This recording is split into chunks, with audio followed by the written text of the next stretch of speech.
All right, guys, I got Glenn and Amber Schworm on the line here. Another Doors to Deals episode. Welcome, guys. Really happy to have you. Yeah, thanks, James. Yeah, appreciate it. Good being here. Yeah, so why don't we just kick this off? Just tell us a little bit about yourself, how you got into real estate, and your background. Oh gosh, how far back you want to go? So we're old, right? We've been around for a long time. When the sky was falling, like the end of 2007, we bought our first house to flip, and then we sold it in 2008, and everybody was just like, get out of real estate, because that's when the housing crash happened. Yeah, I think that we're our big claim to fame. Like we our education space, we're always helping average everyday people create wealth through real estate investing because that's who we are. That's what we did. So we no college backgrounds, none of that. We just sort of had to grind it out and figure it out during that horrible time. Single family is what we focus on. Some smaller multifamily, but mostly just single family. So I tell you what, I know I asked you the background, but real quick, what you guys just said there, I want to elaborate a little bit on, because right now the market's changing a little bit, right? Yeah. There's a lot of people, there's a lot of fear, there's a lot of uncertainty going on right now. And I did this too. I got in when the market was collapsing and crashing too. You got your start and you still made money, even though it was a tough market, right? I mean, you're still here investing to this day, right?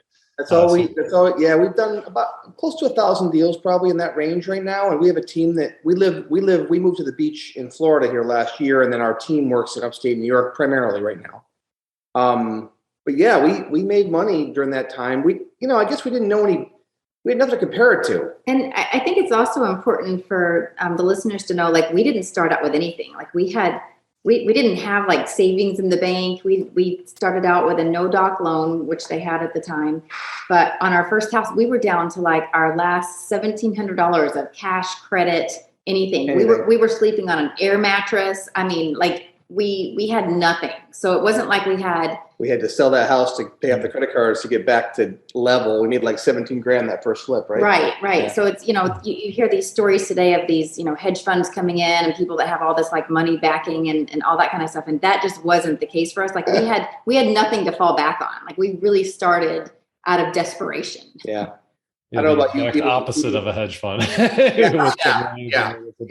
We weren't hemorrhaging cash. That's for sure. I don't know about you, but people look back at us and they're like, for us, they would say, "Man, you guys were smart. You knew when to get in." And I'm like, we were just desperate. Had to make money. I had to make large chunks of money legally. I didn't know how to do it. So I had some friends come up to me and my parents too. They were like, "Why would you get in right now?" Right. I said, "Well, I want to get good now for when it swings back. I'll know what the heck I'm doing." And I don't know if I even thought that far in advance. It was probably our third or fourth flip, probably in 09 or 08, 09, that range, when I said we could do this. The third flip or so, our check was for $93,000 at the table. Our profit was actually $63,000. But I just looked at Amber and said, we could do this. We could do this. This could be what we do. And so it sort of grew, from there. But it wasn't like I went in saying, I know the market is perfect, I'm going to time it out right. Now, fast forward to today. Now I'm looking at my chops going, okay, this feels familiar to me. Interest rates are rising. People getting scared. People are retracting. And when people retract in anything, I tend to dive in because I always look at the masses and go, yeah, I think that the masses have a silent M. So that's what I look at it. So I'm like, I'm gonna. Yeah, Warren Buffett. In case you guys haven't heard of him, he's just a kind of a little bit of a successful investor. He's got a quote that I love. It's I want to be greedy when other people are scared, and scared when other people are greedy. Yeah, I love that. It's exactly against the grain there. So 1,000 deals in, congratulations. And really, I mean, being able to manage it remote, what an accomplishment. That's amazing, guys. You should feel, that's an amazing accomplishment. So let's just kind of go back to the beginning. So you were just trying to make ends meet, kind of walking me through your origin story a little bit in investing. So one house that first year. I was born back in 1969. How far back do you want to go? We can keep it to real estate. You guys are self-proclaimed really old, so we're gonna have to do this podcast and not just be 3 days long. I think it's That first year we did one. Let me go back. So back when I was 19 years old or 20, I bought my first 2 properties. Okay. With an FHA assumable mortgage. You could pay $500 and get assumable mortgage. This is pre the brains. That's true. Pre the brains. Yeah. I was the beauty. She's the brains. So that's what I tell myself. But I bought those houses young. I was 19 years old, and I would collect. It was a pain to collect rent. They were in the ghetto. They were not in a great area of town. And so I would go in trying to collect rent, and they were like professional tenants. They knew how to work the system and whatever. So they would pay me, but sometimes cash, sometimes not all of it. I'd blow the money on something else and not pay the mortgage. And then before you knew it, I lost them both to foreclosure. So I'm 21 years old, foreclosure. I ended up going through bankruptcy 3 times. And then I get myself on track. I become an entrepreneur. I always been an entrepreneur, but I had a business for 14 years at an alarm company. And then I was in network marketing for 10 years. That's where Amber and I met. And then then Amber and I actually, before we became involved, we were business partners in another venture. We met through a network marketing company. She was in Texas and I was in New York. Both married to our own spouse, all that kind of stuff. And we actually, all of us, the 4 of us together, we actually bought a rental property that I was going to manage in New York. Oh my God, that was horrible. Like I tried to manage it myself. And again, tenants didn't want to pay, all that kind of stuff. This is 03, 04? Yeah, something like that. 03, 04. And so we had that property for a while. It was a real bear. It didn't make any money. It was the worst. So from an investor standpoint, it was on a busy road. Across the street was a chemical plant. Across the street, right down from us, was the railroad track that led to the plant. Next to us was a bar called the Bad Pig. It was a cop that got fired off the force. Behind us was biker bar. Biker bar, yeah. Behind us was Harley. It was like Hell's Angels kind of a bar. Then behind us was a dump. After we owned the house for 3 months, sadly, we found out that a young man hung himself in the garage. Someone told us that after we owned the house for 6 months. It had every possible bad thing. Plus, the owner was a cob job guy who would just cob stuff together. And I wanted so bad, and some of your listeners might be able to, if you're new, you might relate to this. You're like, I just want to get in real estate. So you buy the first thing that comes along. And you talk yourself into things you should never talk. Everybody told me not to. Everybody's like, don't buy that. I'm like, I just got to get into real estate. So I did. I was able to make some creative financing work, some owner financing. So I thought I had a deal. And so that was whatever. So then as life would have it, I ended up going through a divorce with my wife at the time. And then Amber was in Texas. You end up going through one too. And then we end up connecting romantically and a couple years later. And so then it was like, well, we got this piece of property here. What do you want to do with that? And one way or another, we decided we wanted to flip a house, right? We decided we wanted to get together, and we weren't quite living together yet. But we said, let's try and flip a house because I'm going through divorce. I've got to make money, and that's how old were you guys at this point? Was this like 10 years after your 19 after your first house, or 07? That was at the end of 07. Okay, so this was 2007. Okay. And kind of a neat little story too. We had gone to this little local seminar about flipping houses and bird dogging and whatnot, and we were about to go out on a date, and we went to that first. And the guy that was doing the seminar, I was sitting in the front row. I was all dressed up, had my high heels on, whatever. Well, remember, there's 8 people in the room, and we're 2 of the 8. So it's just And I just want to give people some perspective here if they've got somebody in their life that doubts them. Because the guy that was doing the seminar said, yeah, in order to be successful in real estate and flip houses, you have to go into houses that she'll never go in. He pointed at me. And, we've all got those people in our lives that doubt us, or maybe it's even our own, self-limiting beliefs or things that creep in our brain that, talk us out of like doing things. And I would just encourage people to not listen to those people. If you've got a goal and a dream and something, if you're interested in real estate or whatever it is in life that you are interested in, don't let anybody else tear you down. Use that as fuel to propel you forward. We hadn't even done one house at that point though. Like when he said that to her, we're looking at our first house to put under contract. And I was just thinking, don't judge a book by its cover. I shook my head and thought, buddy, you don't even know who you're talking to. And I had no idea we wanted to build what we built. I had no idea we'd do this, but just crazy as we look back. Just kind of, just funny how people discount you. Yeah. Well, and I had a similar when I was starting. My parents were completely against it. They middle class family. You get it. You go to college. You get a job. And you work for 50 years for somebody else. And I knew within the first like hour of being employed in corporate America, I was like, this is not for me. There's no way this works. And it took me an extra 12 months to get in because of the fear. And like, are you sure you want to do this? You're going to have to work a lot of hours. That doesn't sound fun. And, there's, just the whole thing. And isn't that interesting though? That's somebody that loves you. That's somebody that wants, truly wants the best for you. And they're telling you not to get into it because they think they're protecting you. Exactly right. And what is the job of a parent? It's to protect you. And and this isn't as safe, but you know what? Being in corporate America is not safe either. I don't think so at all. You can work for 30 years and have them let you go because of something happened or whatever. There is no certainty that we crave. Right. And they were trying to protect me and do what was best for me. But I get the last laugh. I get to tell them every once in a while, hey, are you sure I still should have gotten into real estate? My brother worked for Eastman Kodak in Rochester for 30 plus years. And he watched all of his friends get laid off. And finally he called me one day and said, well, I'm next. Walked in today and they put my stuff in a box and they walked me out. I mean, after 30 some years loyalty to the company, adios. They just said, see you later. And that's it, and it's whatever. Well, there's that side of it, of corporate America, not having the certainty of that, but there's also the side of it of having, personal time freedom that you don't get when you work for corporate America, that you do get when you're an entrepreneur, particularly in real estate. Don't you find that I think we have less freedom when we start?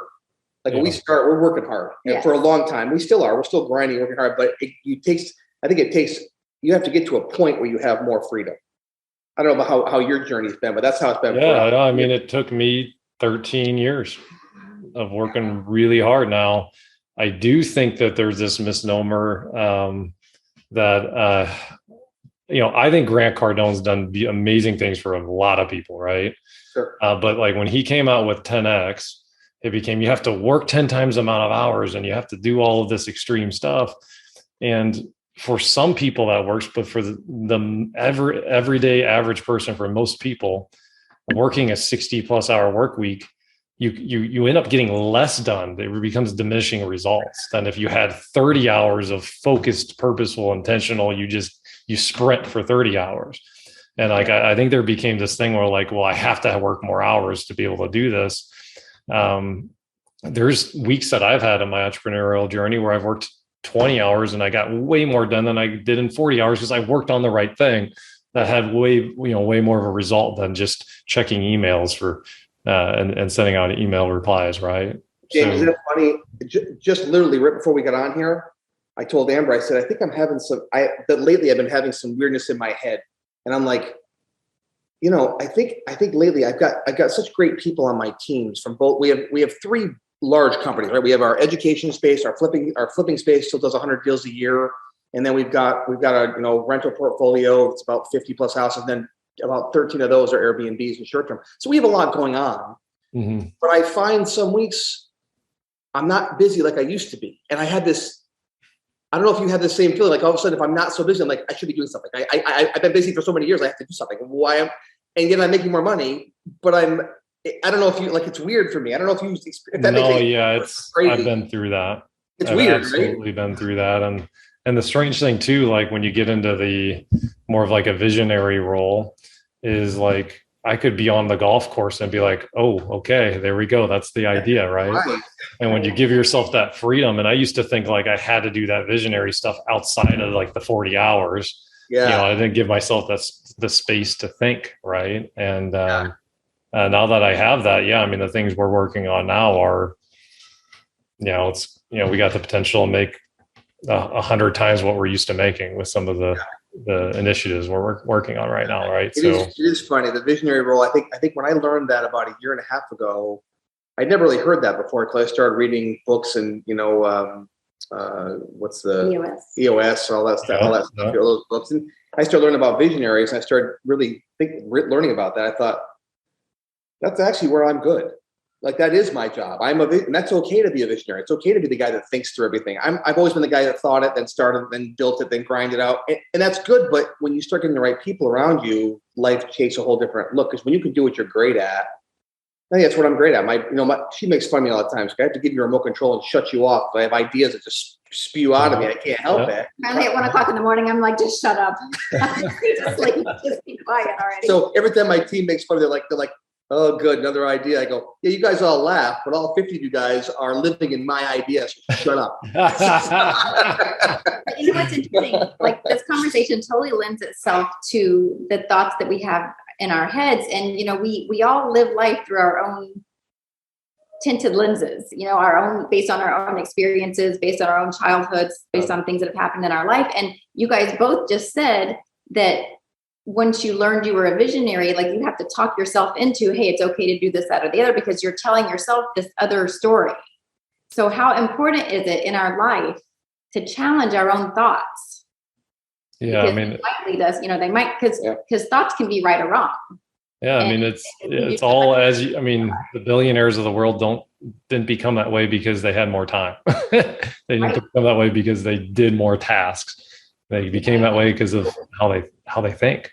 Exactly. Yeah, so true. So true. Yeah. So, okay, let's get back to your guys' business. Great points there. So what is some of the most important lessons that you've learned over the years as far as flipping goes, and some of the mistakes you've made over the years? What do you think? Hey guys, for those of you that are local to St. Louis, I wanted to make sure you knew about an amazing resource that we have to help do some extra deals. You can email our team at deals@3doors.com.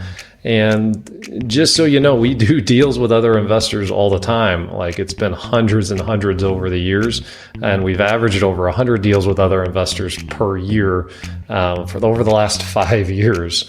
We can straight up buy the deal if you have a wholesale under contract that you want to sell. If you need funding to finance a flip, or like you're doing a burst strategy, we have funding available for you. If you're trying to wholesale a deal, we're doing JV wholesale deals with other wholesalers that, quite frankly, some of the deals we're putting together for a beginner or an intermediate investor, they'd probably be walking away from because we have systems and processes, and we have buyers in place that are paying top dollar for these properties. So make sure you use this resource. And the best way to get and the easiest way is to just send us an email, deals@3doors.com. All right, back to the episode. What is some of the most important lessons that you've learned over the years as far as flipping goes, and some of the mistakes you've made over the years? What do you think? I really haven't made any mistakes. So And by that Amber's laugh there, I can tell you're full of shit. No, your show's not long enough to go through mistakes. I tell you, I think that, you know, just to go to some very basic things, we base our business on fundamentals.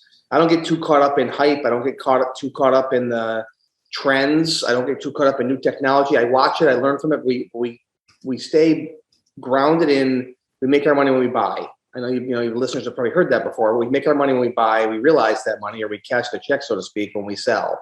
And so, or refinance out or rent, whatever our exit plan is. But I think that the mistakes we've made, the house we've lost money on, is when we've gotten greedy and tried to buy something outside of our normal buy box and didn't run the numbers correctly and didn't really account for everything. Okay, so talk to me about your buy box. Like, what works for you guys? Upstate New York, where our business is currently running, and we're looking to probably launch down here where we moved to in Southern Florida.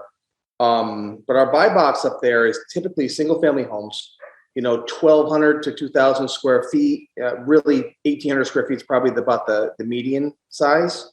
Buy price now is anywhere from 50, 70,000 to 150,000, 200,000, and then the ARV on those, that repair value is going to be more in the low 2 to 3 range. We just got through doing one that was 4. We cleared about 200 grand on that one. So that was a nice hit, but that's the normal buy box is about that size. It's not too rural, neighborhood type homes. First time home buyer type of homes. Yeah, a lot of first time home buyer type homes.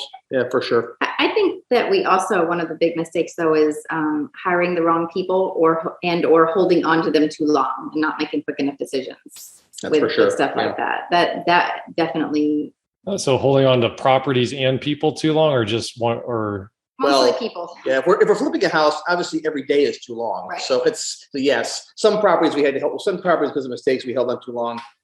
We had a situation. One of the ones we lost, we didn't lose money on, but we had a deal that we sold for $578,000, which is a lot for the upstate New York market. okay.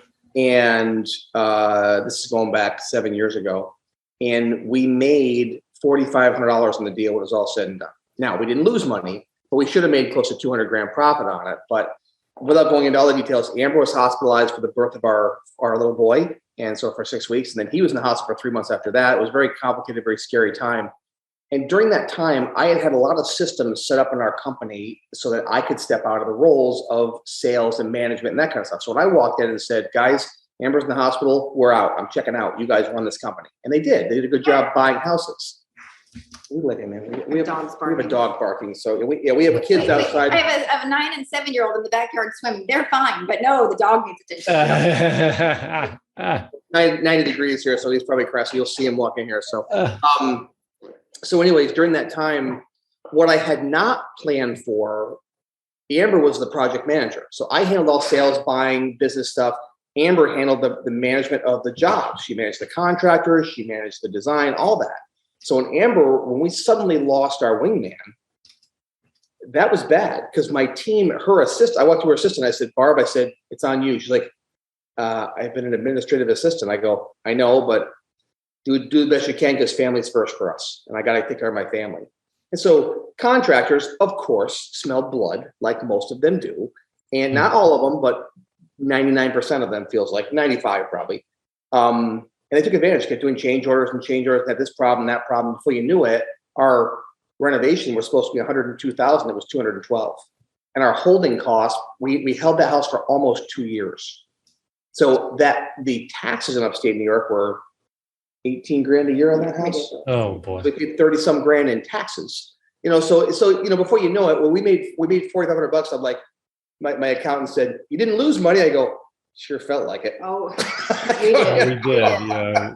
We lost money that we should have made. Yeah. There was also a time as we started growing, we didn't hire people quick enough. And so we had a lot of cracks in the armor. So I remember we had 10 houses going at the same time, and we were trying to do everything. And, there's a capacity issue. There's not only, are you skilled in order to do whatever you're doing, but do you have the capacity to do it? So while it was the two of us trying to wear all the hats, whether it was buying and selling and negotiating and accounting and project management and design, like we were trying to do everything ourselves, staging, like everything. We didn't do the work ourselves as far as like the construction work, but we were trying to do everything else ourselves. And at the time where we had 10 houses going at once, that's when we started seeing a lot of things falling through the cracks, and we were holding on to houses too long just because we couldn't get them started quick enough. So that was definitely a big flaw early on. And I think that's where, had we had a coach and somebody to be able to say, hey, at this point you need to bring on a project manager, for example, or, somebody to help, the acquisitions team or something. We would have actually made a lot more money during that period of time of scaling and growing. Yeah, we don't have any outside partners. Like some people have, I don't know what your business is like, but like a lot of guys have multiple partners, that kind of stuff. It was just us. And we had to pull off each other. Like, we're like, I don't know.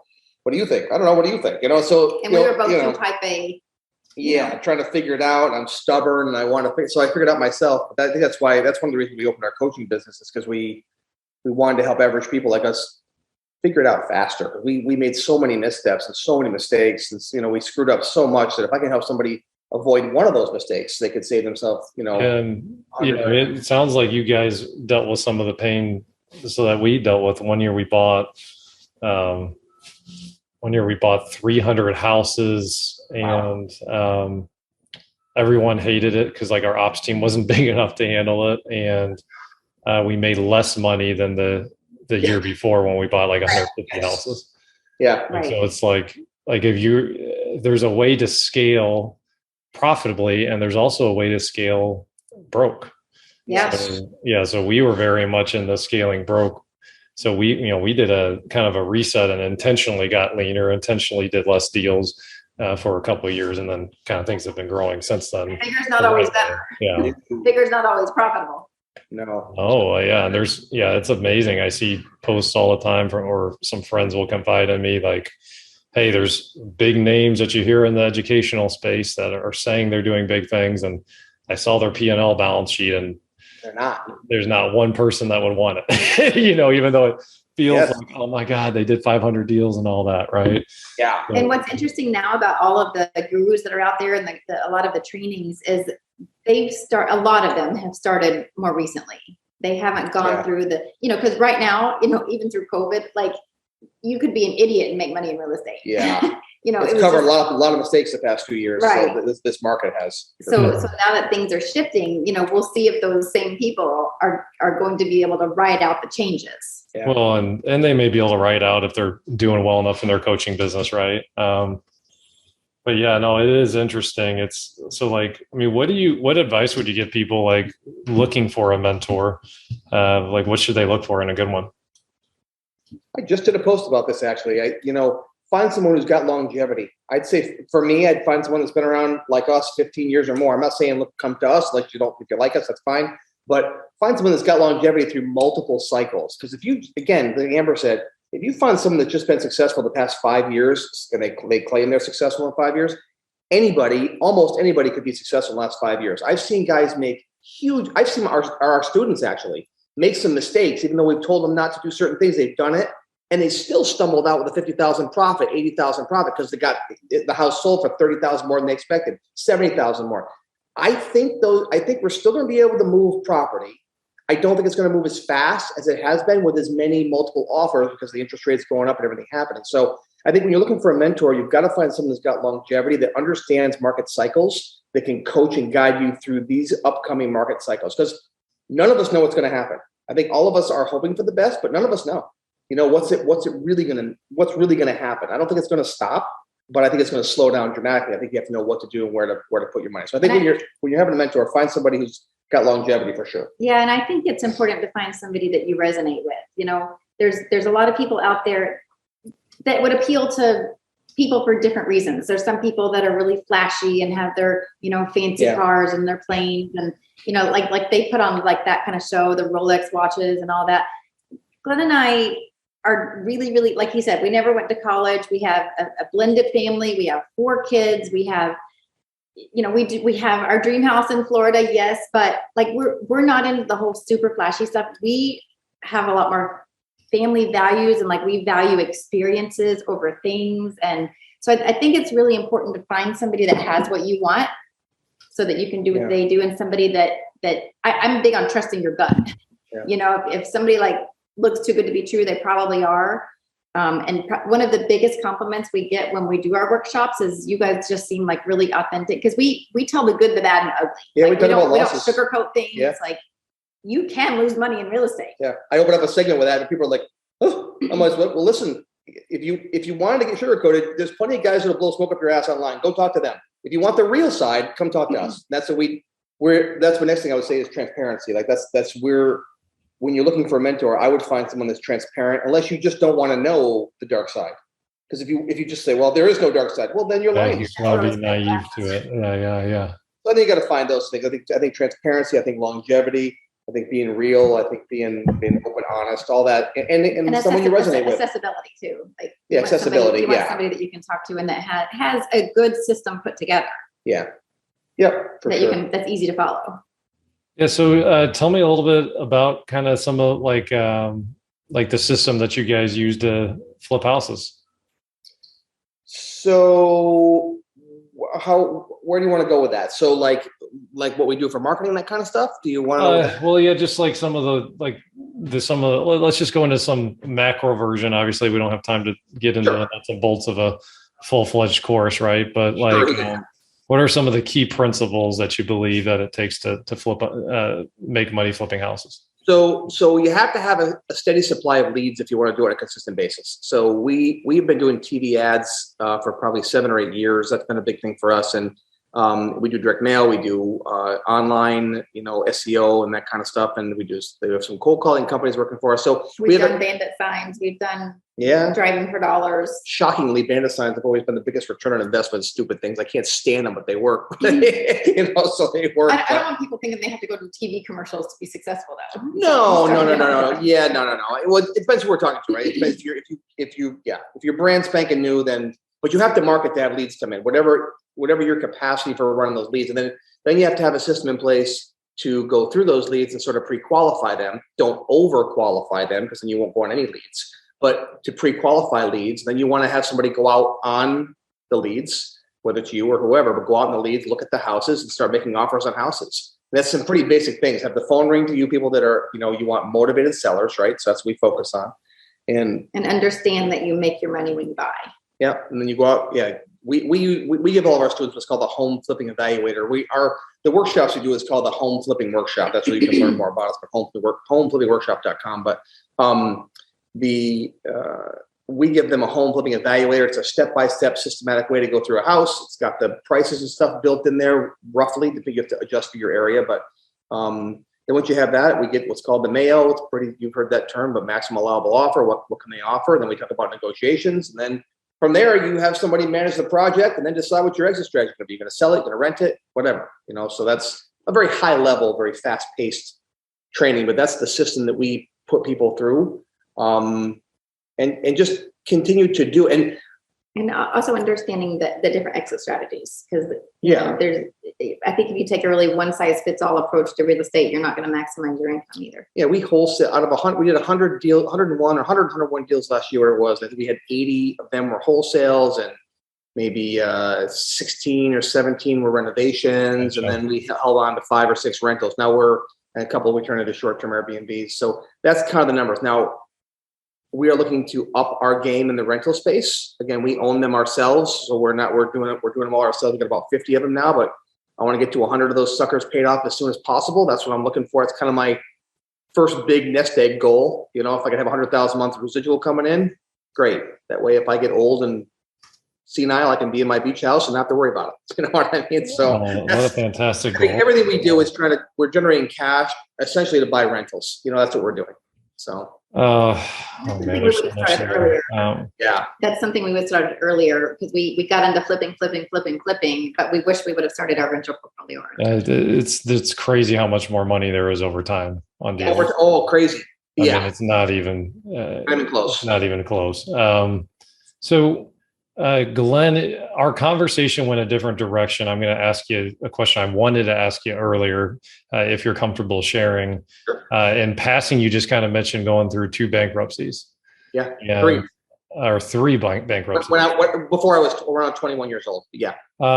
So a lot of people, when they go through a life challenge like that, just kind of throw in the white flag, right?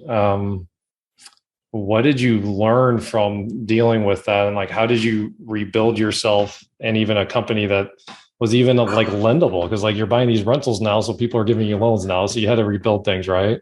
Yeah. That was 30 years ago. So yeah. So 30 years ago that all happened. So yeah. So what did you learn from that? And how did you take that and turn that into who you are today?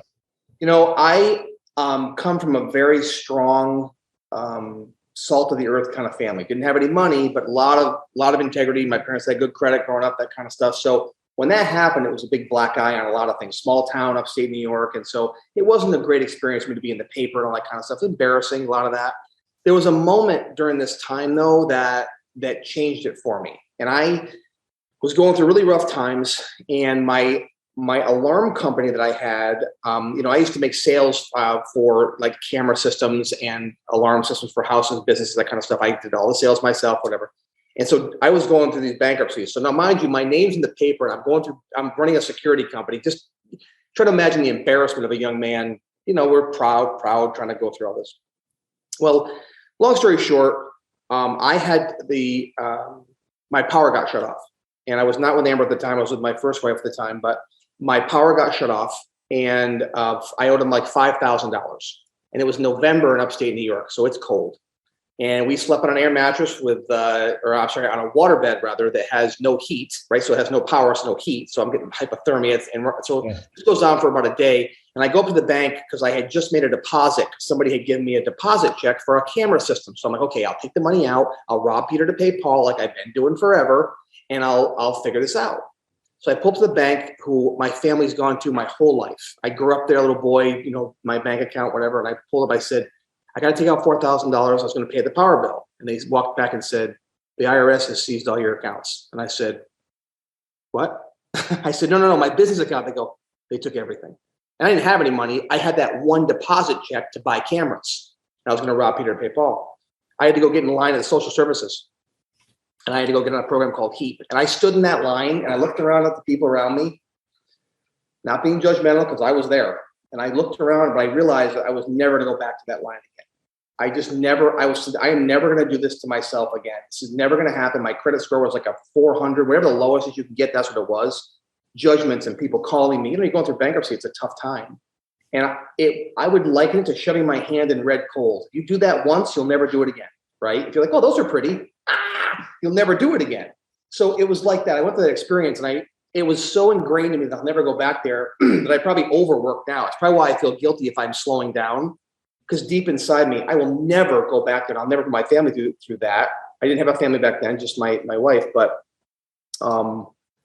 that has been my driving force, I think, over the years. So I took methodical approach after methodical approach. I got a secured credit card for $400. And you have to put $400 in a checking account or in a savings account. They'll give you a credit card. And I had to rebuild credit. I had to pay $50 and give it. And I had to do all that stuff, all that nonsense. I had no credit for a long time. One of my best friends to date, still my best friends in first grade. We still joke about it. He says, he's like, I still want my commission, because now we're doing very well. He's like, I had to get you your first cell phone. I go, I know, I never forgot that, so we had to have the phone in his name because I didn't have credit to have a cell phone back when cell phones first came out in the 90s. And so he was instrumental in helping me, but my parents wouldn't help me. When I went to the door and said, listen, I need money, they said, you got yourself in, you got to get yourself out. And they're crying saying it. It was hard, but they did it. And those lessons for me, I know it's kind of a long story. I'm sorry you asked, but it's those. I took methodical approaches to rebuild my credit step by step, and I was ferociously protective of my credit after that.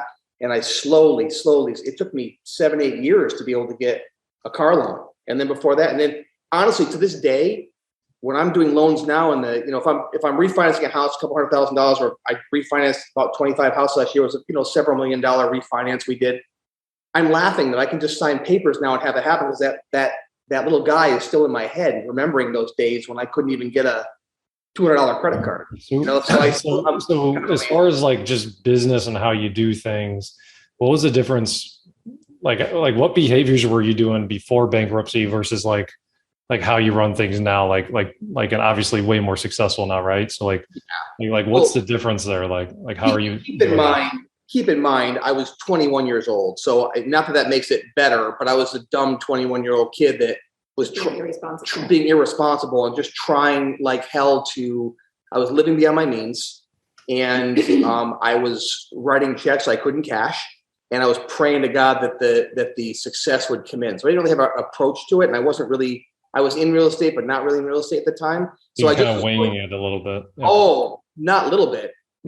I was winging it, period. And I was so optimistic that I was praying for the best. Now I'm still very optimistic, but I also couple that with being realistic. Taking the right actions. Yeah, and I think I take much more calculated risks now as opposed to just taking a risk, if that makes sense. Yeah. So. And you've done a ton of personal growth since then. Oh yeah. Read a ton of books educate yourself. I've read hundreds of books. I've been to hundreds, not hundreds of seminars, but dozens of seminars, and I've had personal coaches, personal coaching, all that kind of stuff. So I worked on myself. That's true. Because mindset is what keeps us in one place or the other. Yeah. And that's another thing, and probably one of the biggest things that we go over in our workshop, because people think, I need to learn the mechanics of how to flip houses. And, Tony Robbins says that pretty much anything you do in life is 20% mechanics and 80% mindset.